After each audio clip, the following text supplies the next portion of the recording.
Hi everyone, welcome back again to David's tutorial, and today I will show you how to activate your First Citizens credit card.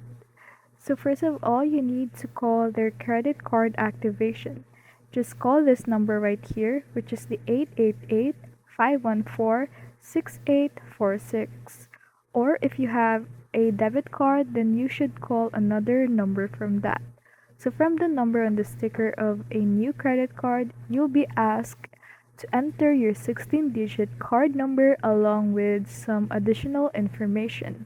So you're just gonna be asked some questions that you've provided during your registration for your account. Then it will authenticate and then your card will be activated.